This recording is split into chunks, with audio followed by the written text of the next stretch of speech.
L'avocat maître Christian Beaumont-Nimban, membre de la Société civile des réconciliateurs et candidat à la présidentielle de 2025, suggère une solution originale au gouvernement et aux enseignants.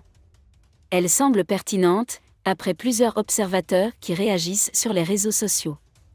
Désolé de vous interrompre, ce rapport peut contenir des commentaires soumis au choix de l'auteur. S'il vous plaît, si vous êtes nouveau sur cette chaîne, veuillez vous abonner et activer la cloche de notification. De cette façon, vous serez averti lorsque nous publierons de nouveaux rapports sur cette même chaîne. Merci.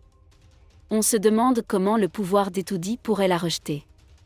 L'homme de droit, inscrit au barreau de Paris, écrit « Recrudescence du mouvement OTS ». Je demande au gouvernement de payer la dette des enseignants sous forme de titres de créances négociables, TCN.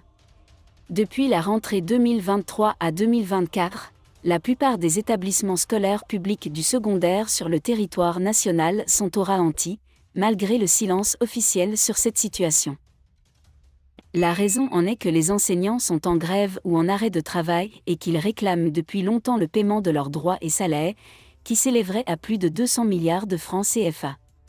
Face à la pénurie des caisses de l'État due à une mauvaise gestion des finances publiques et à une improvisation dans l'élaboration et l'exécution du budget, et pour permettre à nos enfants d'aller normalement à l'école, après des années précédentes au programme bâclé et mal terminé, je conseille au gouvernement camerounais de faire preuve de responsabilité, en émettant en échange de leurs arriérés de salaire, au profit de chaque enseignant concerné, un titre de créance négociable, TCN.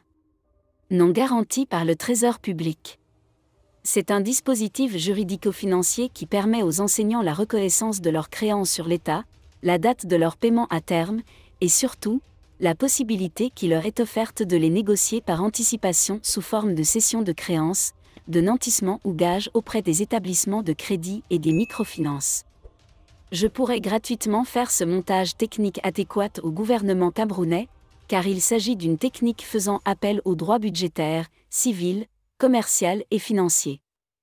Ainsi les enseignants seront autorisés à céder leurs titres aux banques et microfinances avec des décotes limitées à 15% de leurs créances, pour éviter des spoliations et arnaques, lever des fonds et se faire payer par anticipation.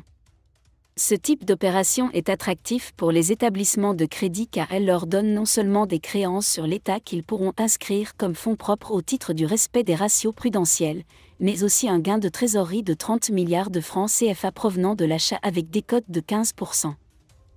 Pour l'État, les titres de créances négociables, TCN, lui évitent la création d'une nouvelle dette publique qui aurait nécessité l'accord du FMI, dans le cadre du plan d'ajustement structurel auquel l'État du Cameroun est soumis depuis 2017. Ils sont différents des titrisations salariales effectuées fin des années 90 et qui ont donné lieu à la remise aux créanciers de l'État, des obligations de trésor, comptabilisées comme des dettes garanties par le Trésor et dont nécessairement autorisées par le FMI.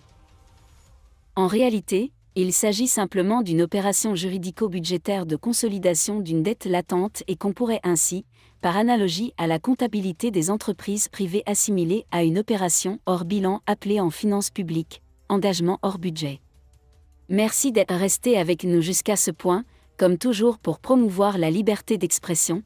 Laissez vos opinions à ce reportage dans la section commentaires ci-dessous. Si vous avez aimé cette vidéo, merci de liker, partager, commenter et surtout vous abonner à la chaîne. Et on se retrouve très vite pour une prochaine vidéo.